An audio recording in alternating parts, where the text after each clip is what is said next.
This level of fiscal analysis of the city budget has not happened in at least a decade, if ever. This detailed review is essential for each of us to be successful as we look over, review, and make our budget decisions this fall. Well, it is budget talk time. It's getting real with Councilmember Dan Strauss there. He is chair of the Seattle City Council's Finance Committee. But why is the council taking this historic step to start budget deliberations about 5 months early? We are tackling that issue, the related concerns over hours getting cut at your local library. We're talking about police recruiting and so much more this week on Seattle News, Views, and Brews, your coffee break political podcast. I'm Brian Callanan. I am a host on Seattle Channel. The views expressed here are mine, and I'm back with my co-host David Croman once again, who is here. He's the City Hall reporter for the Seattle Times. David, I got to say, you broke your streak. You went to a Mariners game and they actually won. How did that happen? Yeah, I seem to have sort of bad luck, at least in the last few years, that when I go, they tend to not do that well. So I don't know. I was pleased. I got a good pitching game and just enough offense, and it was fun. I'll take it. A little something we call the Croman factor. I'm hoping there's more at that this year so that they get some more success. Well, thank you, David, as always, for joining me. Thanks also to our patrons. We got some great patron questions coming in that we're going to answer this week, including one from Blake. Thank you very much, Blake, for supporting the show and also for sending in that question. So we'll talk about that in just a little bit. I also wanted to make sure that I let people know if you join right now at the low cost of $5 per month, you can join our sticker club, folks. This is a great part of being a patron, a nice little side benefit right here. Your very own Seattle News, Views, and Brews decal right here headed your way. If you can join at that level, go to Patreon and check out Seattle News, Views, and Brews. Big thanks also to Converge Media. The video of the podcast is on Converge Wednesday nights at 7. All right, let's get rolling right here, right now. So, David, the City Council has taken an unusual and perhaps historic step this week to start tackling its budget issues here in April rather than the traditional time of September. Councilmember Strauss, the council's budget chair, saying this hasn't been done in a decade, perhaps ever, for the city of Seattle. So they're getting this select budget committee going that's made up of all 9 council members. They are required to be there and make some votes. And I thought this was an important step for a couple reasons, David. One, there's this $240 million budget gap we've been talking about, which is very serious. And two, we just have a lot of new council members who are truly catching up on some major structural budget issues that are going to require a lot of time and study. What do you make of this move by Councilmember Strauss to start these budget talks a little early? Yeah, I mean, it's not altogether surprising because, I mean, like you said, I mean, this is a city council or a new city council that, you know, on the campaign trail, they use the term audit the budget. You know, they're not literally going to be auditing the budget, but they have signaled their desire to spend a lot of time kind of looking through it. And, you know, so they haven't gone through this before. They're going to require a lot of orientation toward it. And also, you know, it's a gap that hasn't been, I mean, I wasn't around after the Great Recession, so I don't know exactly what that gap was, but I think it wasn't even this big. So, you know, it's going to take a lot of time and a lot goes into budget season. You know, it's a fairly cramped season because, you know, they take their August recess and then, you know, come back in September and then they've got a basically 2-month sprint to figure it out. But, you know, in this case, maybe 2 months isn't enough. So, yeah, not altogether surprising. And, you know, I think at the end of the day, this is going to be kind of their one major priority for this year is figuring this out. So might as well devote some time to it. Right. And I guess just going down that path a little bit further with you, David, Councilmember Strauss also pointed this out in this week's council briefing. If all 9 council members talk for 10 minutes during the scheduled 120-minute budget meeting, plus there's public comment, it's going to make for some very, very long meetings. Essentially, I think he was urging his fellow council members to refrain from some of the speechifying we've seen over the past couple months and try to make some light of it. But I think there's a serious point to this too, David, which is, as you know, when things get into budget time, and you just mentioned this, the council really gets hunkered down. They don't even have any committee meetings starting up in September. So if anyone was hoping for any new legislation from this council, it basically needs to happen within the next month or so, I think, just to work its way through committees and a full council vote. I guess I wanted to talk about this in terms of expectations for what this council is going to achieve this year, other than budget adjustments, which are plenty important, a big, big issue right now.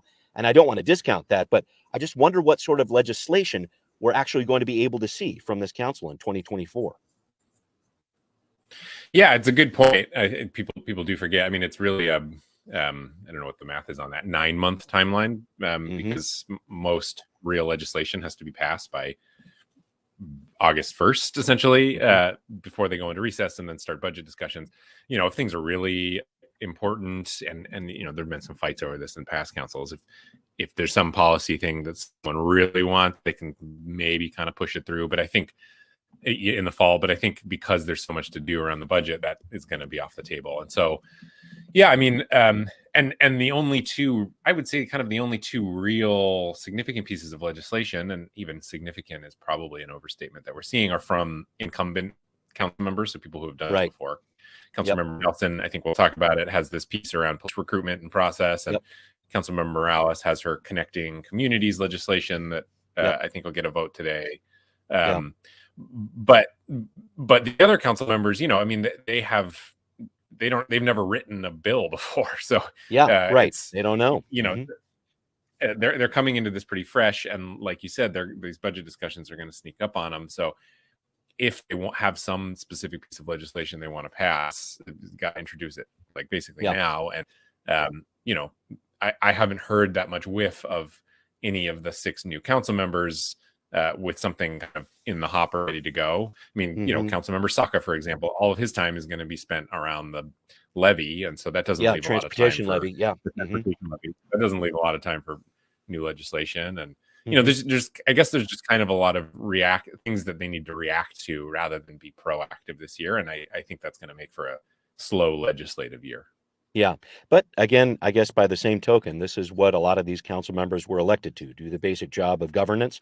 And we'll see how that pans out. So definitely still some questions ahead, but that budget process is off and running this week, folks. So keep an eye out for those different public hearings, because there will be plenty of them throughout the year here to voice your opinions. All right. I did want to talk about some of that legislation that is actually working its way through the city council. So this Councilmember Morales's Connected Community Development Partnership. David, you just mentioned this and we touched on it a few weeks ago. It's a pilot program meant to encourage development of low to moderate income housing. It's focused on equitable development specifically, and really looking at areas where the city has had a history of racial redlining, trying to push back on displacement. That's the real key here.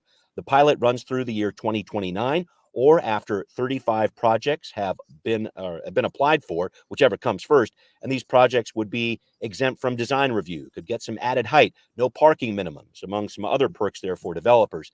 The next step with this, folks, asking the Department of Construction and Inspections, Planning and Community Development, and the Office of Housing to figure out what are the criteria that will be used to verify who can be part of this pilot program. And David, that was the part that had me asking questions. What is that criteria going to look like? And just getting to the bottom line here, is there going to be enough incentive out there that developers are going to be lining up to do these kind of projects? Because we've seen it over the past year plus here. Construction, building permits, that's been relatively stagnant.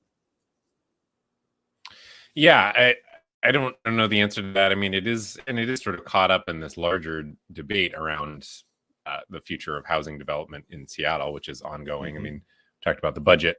See, the comprehensive plan is one of 2 or 3 other things that they'll be spending most of their time on. And so, and I don't know what the appetite is here from Councilmember Morales' colleagues to do this, especially as sort of separate track from the comprehensive plan, which is sort of how it feels a little bit right now.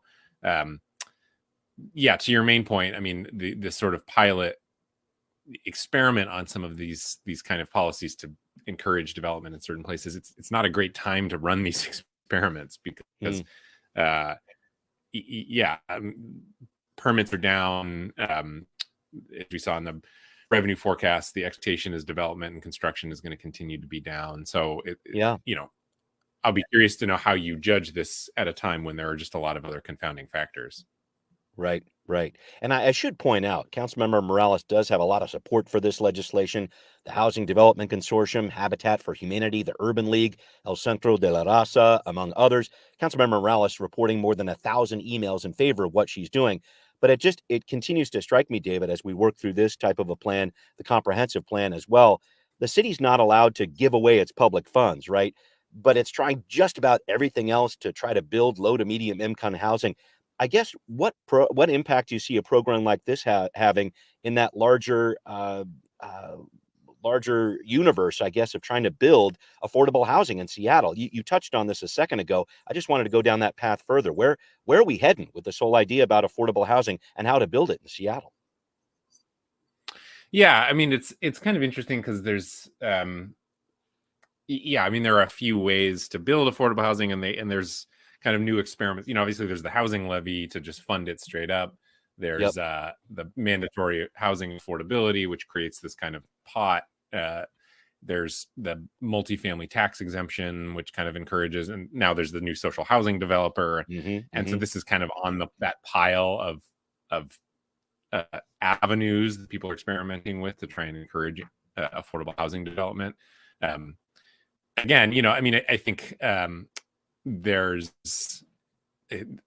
this is sort of an incentive program. I think when you talk to developers, their preference would be to roll back what they see as some of the disincentives to development around permitting and land use restrictions and design review. Yep. So design review. I mean, also the MHA program to an extent, because it does drive up the cost of development. Yeah, I mean, it's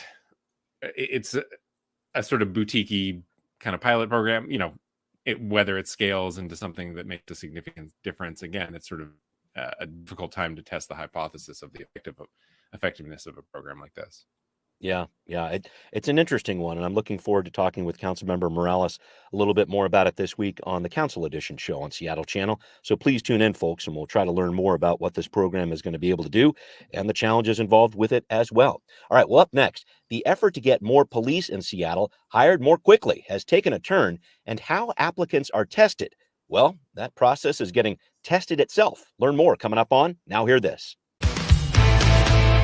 Late last week, the Council's Governance, Accountability, and Economic Development Committee got its first look at some legislation that Council President Nelson has sponsored. Council presidents don't often sponsor legislation, so you can tell this is really something that Sarah Nelson cares about. She's talking about improving police recruiting. It's had a rough go over the last couple of years, even with hiring bonuses in place. In 2022, the department lost 159 officers, only hired 58. Net loss 101 there. In 2023, 97 officers left, but only 61 were hired, a net loss of 36. Council President Nelson wants to increase the number of applicants the SPD is taking in, and she's talking about using a different test to make that happen. She wants Seattle to use the Public Safety Test, or the PST, which many other agencies use in our region, as a way to make sure the city is catching as many recruits as it can.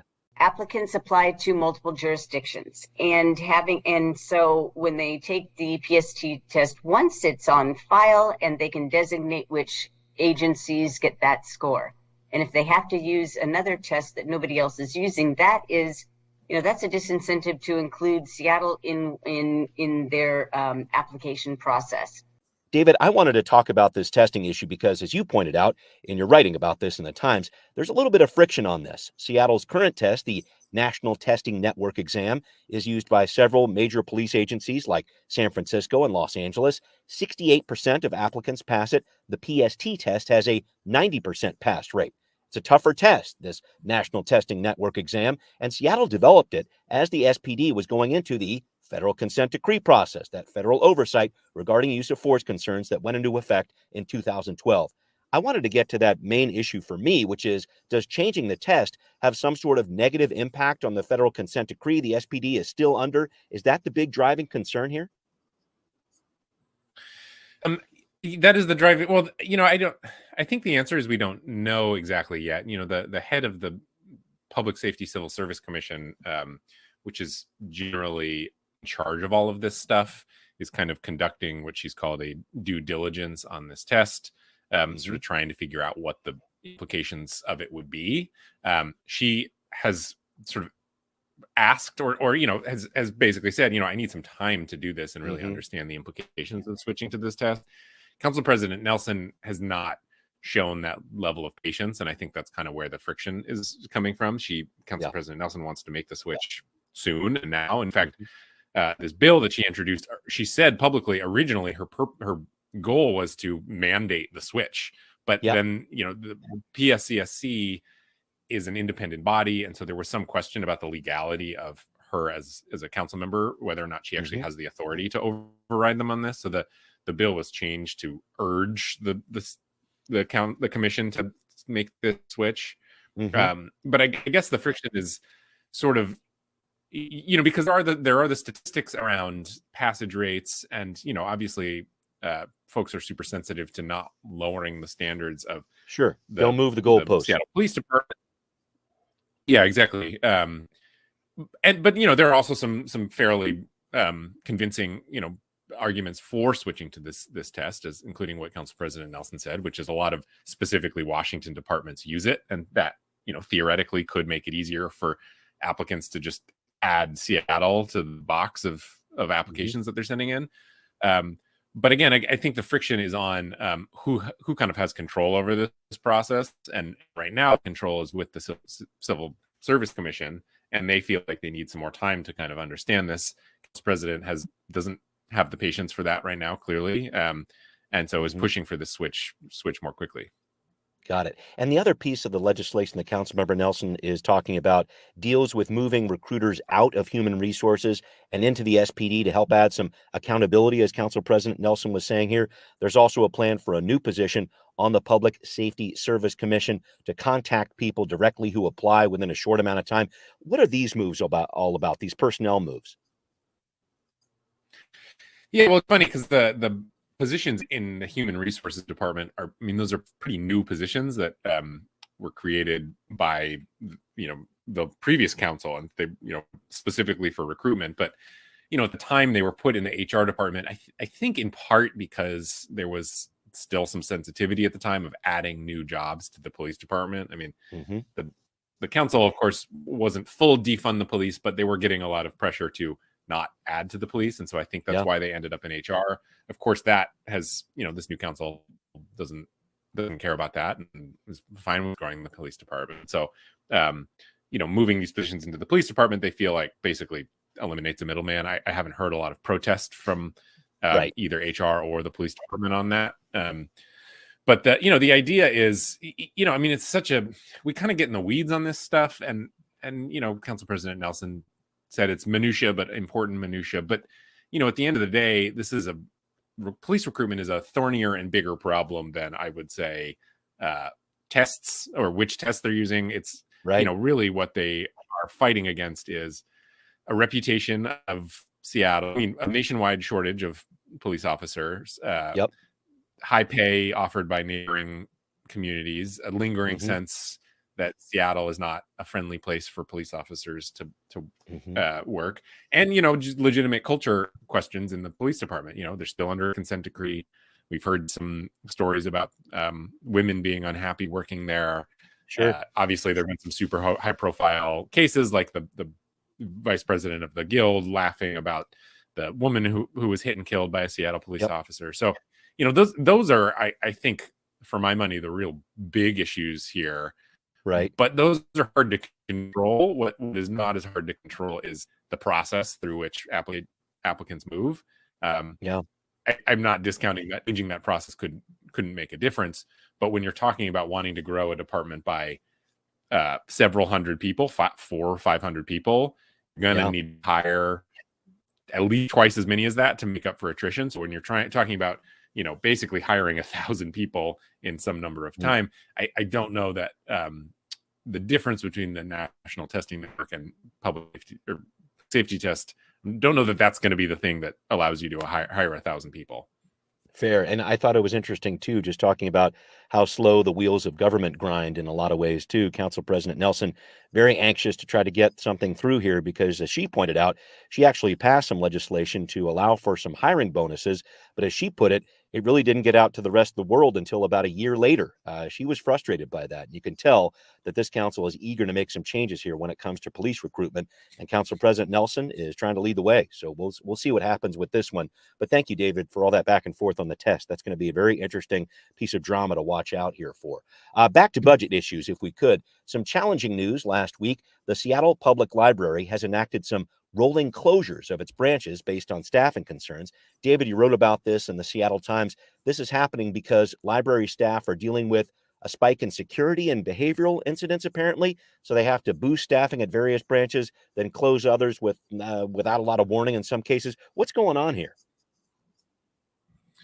Yeah, it's interesting. I mean, you can understand why maybe this would be frustrating to people, because we voted on and improved a more than $2 million levy in 2019 to grow staffing, to grow and to increase hours. Of course, the pandemic kind of derailed that for a lot of reasons. The hope by the library system was that they could finally, they did start expanding hours and hiring a lot of people in 2022. And the hope was that they would be delivering on that promise of longer hours by this year, really. But although they have, of course, during the pandemic, they lost a lot of staffing. Their total staffing numbers dipped pretty heavily. They've actually basically gotten back to that 2019 level of staffing. But now the goals that they have are loftier, of having these longer hours. And as you mentioned, library workers are reporting more and more behavioral and security incidents that they're needing to respond to. I mean, we know this, that absent sort of more services, libraries or just public spaces in general kind of become de facto, not, if not service providers, responders to an extent. Being a librarian right now means you're dealing with a lot of issues that society has not dealt with very well. And so as a result of that, to a lot of societal problems, for sure. You bet. Yeah, exactly. I mean, you could put bus drivers in that camp, or baristas, anyone who's kind of interacting with the public every day. And so the library has increased their staffing minimums to make that safe and feel like they can respond to those. But by increasing staffing minimums, then suddenly the staffing isn't enough to keep libraries open. And so that's where we're at. The other angle of this is that there's a hiring freeze put into place by Mayor Bruce Harrell. The library is separate from that. They could have chosen, I suppose, to not follow that hiring freeze, but they are implementing their own hiring freeze for budget concerns. And so they have a lot of vacancies that they're not even advertising for right now. So it's the combination of the increased need and the inability to fill those vacancies right now that means that they're having to close branches. Wow. Yeah, it's a frustrating situation. I know it's happening in my neighborhood, close to the Southwest branch. I'm a big fan, and now they're going to be closed on Saturdays. But I think, at least from the library's perspective, it was this idea of we'd rather plan for these closures rather than have sick days and have to necessitate these closures on a more emergency basis. That was kind of the logic behind it, right? Yeah, exactly. I mean, we've heard this from King County Metro and the Washington State Ferries, which is when they have made these announcements of scaling back sailings or schedules, and they're saying, look, we are canceling these, we're making these closures, we're canceling these trips, whatever it might be already, but we're doing so in a way that does not serve the public very well because they don't get any advance notice. So the hope is that by creating a system where these are closed on a predictable schedule, people can adjust their lives and kind of work around that. It actually hasn't worked out that well for the ferries. Their problems continued, but I think it'll be maybe a little easier for the libraries at least. And the hope is that so there's this hiring freeze, but the chief librarian has instituted a waiver to hire temporary employees. So the hope is that by June they can hire enough temporary employees that will serve at least as a bridge to the fall when the budget discussions happen and they get a better sense of what the kind of long-term situation is for the libraries. Got it. All right. Well, coming up next, folks, have we got a deal for you? We are answering our patrons' questions. We got a great one coming in from Blake about homelessness. I've talked to the mayor's office about this, Blake. Can't wait to give you an answer here. This is our segment coming up here. You ask, we answer. All right, here we go. Got a great question coming in for Blake. Blake, thank you for supporting the show. Thank you for sending in this question a few weeks ago. Blake says this, been watching the city council meetings on and off since January, and a question came up during public comment in the Housing Human Services Committee back end of March that was similar to something I was wondering. How many of the obstruction sweeps that occurred in 2023 had outreach staff to offer services? How does this compare to prior years? Aside from this question, I'm also curious as to how these sweeps occur logistically. How much heads up is given to a potential set of a sweep? How many people are generally needed to carry out these sweeps? And how is a follow-up handled? Has the new council commented on these existing logistics, and if they're looking to make any changes? Well, let me tell you what I heard from the mayor's office on this, Blake, because I thought this was interesting. They give me a good long answer here. And basically what we're talking about here, at least in the year 2023, last year, the Unified Care Team completed 196 advance notice site resolutions at 154 unique locations, removing 732 total tents. There are some encampment rules there, so offers of shelter are provided. All these advance notice removals that do not fall under the designation of an obstruction or an immediate hazard. As the mayor's office told me, 100% of advance notice resolutions included offers of shelter for those residing on site on the day of posting. Are all those offers turning into people actually going into shelter? We're going to hold on that question for just a second here. But let me go further here. The UCT also addressed 1,945 obstructions or immediate hazards at 382 unique sites, removing 3,316 total tents. Again, city policy is to provide offers of shelter here when the availability of shelter beds is a factor. The primary challenge to this is the outreach capacity to deploy with field teams to quickly address the obstructions and also look at other hazards that may pose a threat to public safety. In 2023, the UCT says it made 1,872 offers of shelter related to obstruction and hazard removals. And 2023 is the first full year of data for this Unified Care Team. So it's a little bit of an apples and oranges comparing it to the years past. But Blake, I just wanted to make sure I got into a little bit more of this question with you. I'll connect with you offline privately, but I did want to make sure I talked with David about this too. David, when I talk about these, this amount of outreach that's going on by the Unified Care Team and the Harrell administration, I think it's safe to say that those numbers are a little bit elevated from what we've seen in years past. Part of that was the pandemic, but it does seem to be a situation where this Unified Care Team is really the mayor's arm to deal with these different encampments, obstructions, or maybe hazardous situations too.